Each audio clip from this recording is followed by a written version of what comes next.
How I Almost Froze to Death, a true story. In 1971, I was 18 years old. I had just flunked out of college. I then decided to go to California to visit a friend and find a job. But I could not find a job. After 2 weeks of trying, I then decided to go back home to San Antonio, Texas. But I had very little money, so I had to hitchhike home. I made it to Arizona, but it was 10 p.m. and dark. I didn't think I'd get a ride at night, so I was going to look for a place to sleep as I could not afford a motel. But then surprisingly, a car pulled over to give me a ride. He was a soldier heading to some military base. In a couple of hours, we were approaching a blinking light in the middle of nowhere. The soldier then said that he had to turn at the blinking light to go to his military base.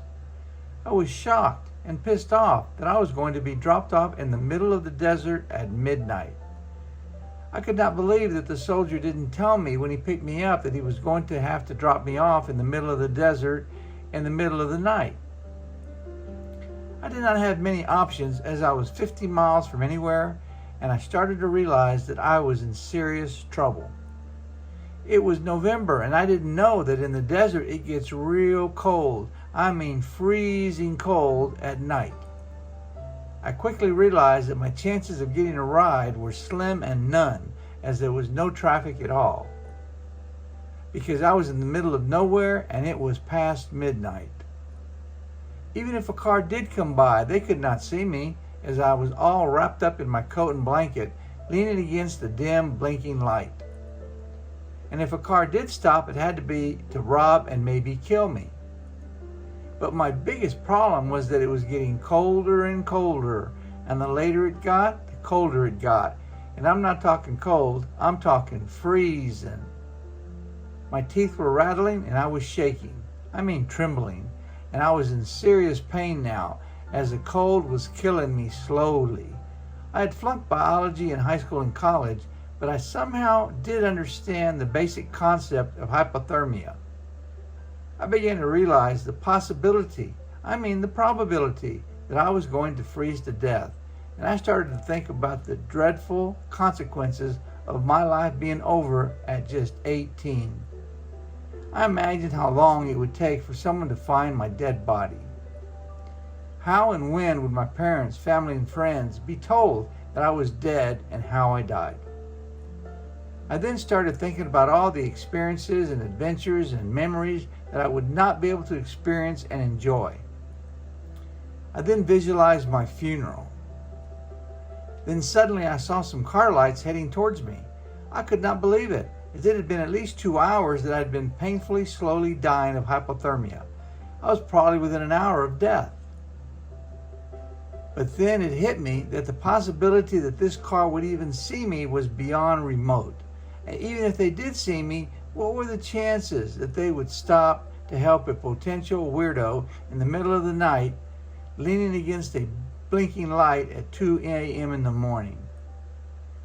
None, none, none. Unless they would see an opportunity to rob and maybe kill a defenseless apparent hobo. The little truck passed me by without stopping, which did not surprise me, as it is what I expected. I knew now that my life was over and that I was going to die and either go to heaven or hell, or hopefully be reincarnated and get to enjoy a better, longer life. But then the little truck suddenly stopped and was backing up, coming towards me. I could not believe what was happening. This was going to be a life-saving miracle, or a nightmare that would cause me a different kind of death, a worse one. When the truck got real close to me, a guy's head popped up out of the trunk that had been covered by a blanket. The guy then stared at me, wondering what was going on, as he had apparently been asleep with a bunch of other guys that were also in the trunk. Then the passenger door opened and the passenger yelled at the driver, "What are you doing?" And the driver yelled for me to get in. I was in a complete state of shock. I thought I was dreaming, thinking this can't be true. But then the passenger yelled at the driver that they did not have room for me. I then went from total ecstasy to stunned disbelief that I might not be saved from certain death. The driver then yelled at the passenger to shut the fuck up and let me in. I then had a religious experience and started thanking God for saving my life and wondering how I could possibly repay the driver that had just saved my life from certain death. Words cannot express what it felt like to suddenly go from freezing to death to having a hot heater blasting warm air all over my frozen body. It was the greatest feeling possible. I could not stop thanking the driver for saving my life as we drove all night to Tucson, Arizona. It was daylight when we got to Tucson, Arizona, and I was dropped off there. I felt great as I had slept in warm comfort all night long, dreaming of the big steak I'd get at home. I also get home and have a soft bed waiting for me to sleep in.